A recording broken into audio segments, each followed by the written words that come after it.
Just wanted to give you guys a little update here on the channel. This will only take 1 second.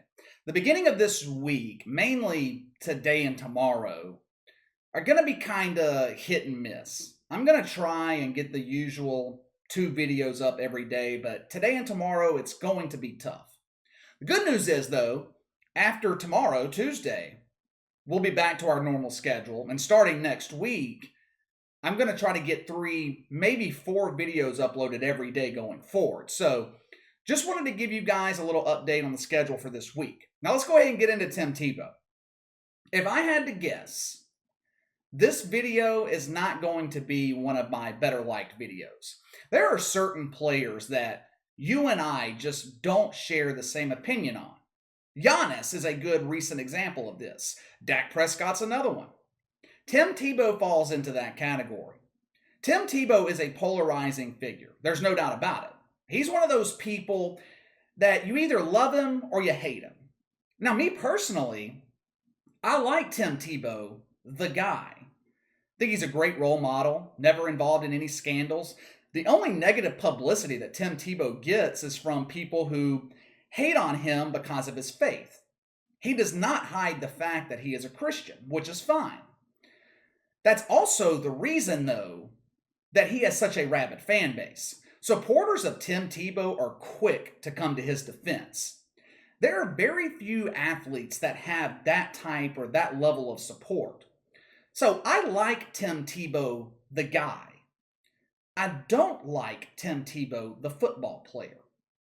Now, his defenders like to point to his success at college at Florida or his success in Denver as proof that he's a viable football player. But his success in Denver, that was all smoke and mirrors. Hell, there is a reason that he led the Broncos to the playoffs and John Elway immediately got rid of him anyway. When the news broke that Urban Meyer and the Jacksonville Jaguars were going to give Tim Tebow a tryout, and they eventually signed him to a 1-year contract, at least for training camp, I was 100% against it.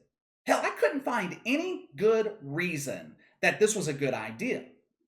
It was going to be difficult for Tim Tebow to be accepted in that locker room because the other players, they would see this for what it really is. The only reason that he was being given this opportunity is because of his relationship with Urban Meyer. No, it was not white privilege like Stephen A. Smith liked to claim. It was nepotism. It was not white privilege. I actually came to the defense of Tim Tebow when Stephen A. Smith made that ridiculous claim a few weeks ago on Woke Take. Tim Tebow has not started a game in the NFL in damn near 10 years. This is not like Michael Jordan taking off 18 months from the NBA to go play baseball, coming back, taking the Bulls to the Eastern Conference Finals. Michael Jordan, greatest basketball player to ever walk the earth. And even when he came back from being off 18 months, he wasn't the same player that first year. And so with that being the case, you expect me to believe that Tim Tebow, who sucked already, is going to step back into the NFL after 10 years and be able to play at a high level? It's just not going to happen. It's a waste of time. The biggest reason, though, that I thought bringing in Tim Tebow was a bad idea was because he would be a distraction. And that's already proven to be the case. The last thing you want for Trevor Lawrence is distractions. The Jaguars as an organization, they don't have a great reputation for developing young quarterbacks. Name one quarterback that the Jacksonville Jaguars have developed. This is a franchise that in their 25, 30-year history has never had a franchise quarterback. You have the perfect opportunity with Trevor Lawrence, and the first thing you do after drafting him is go out and sign Tim Tebow? Someone Urban Meyer has history with? I know they brought Tebow in as a tight end, but it doesn't matter. Just his presence can be a distraction for the development of Trevor Lawrence. If he has a bad game, what do you think will be the first thing that comes to his mind? I wonder if coach is thinking about giving Tim Tebow my spot. Now, he's not going to have to worry about that, though, because Tim Tebow is not going to make the final 53-man roster. Urban Meyer was actually asked about it the other day, Tim Tebow making the main roster. And judging by his comments, it does not sound too promising. Quote, So to me, he is just one of 90. What's the difference between him and the other 40 guys trying to make the team? To me, it's all the same. The reality is, a good percentage of your roster is going to get cut or transition out of here, end quote.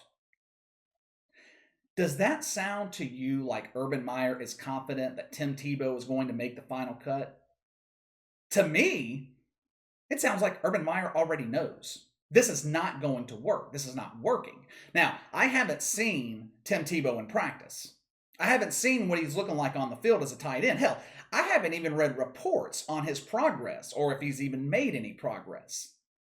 But I don't need to see it. I don't need to read the reports because the answer was already there before he tried out. Tim Tebow's not going to make the team.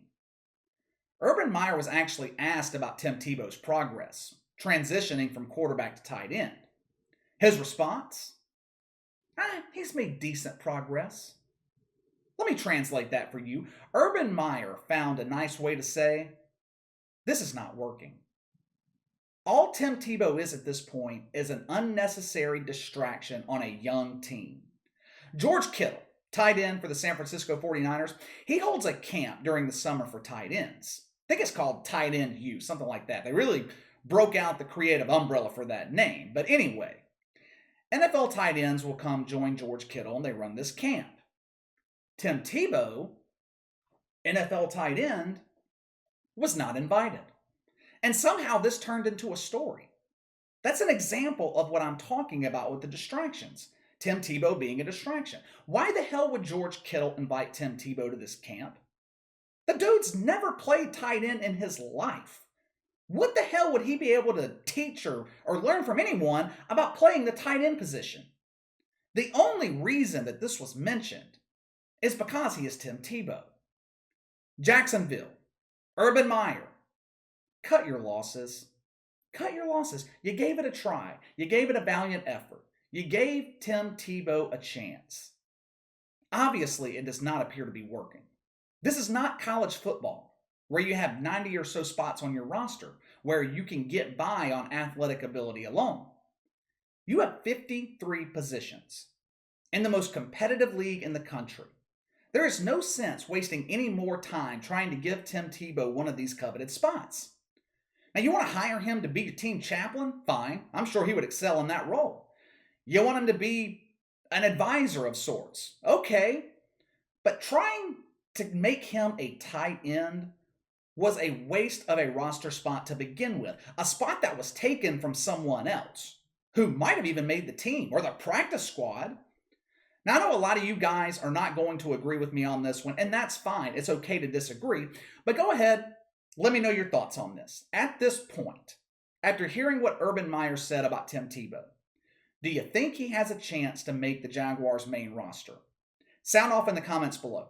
Make sure to like and subscribe. Click the notification bell to receive all notifications from the channel. Best way to contact me is by email at btlkc84@gmail.com, KC_BTL84 on Twitter. I'll see you guys tomorrow.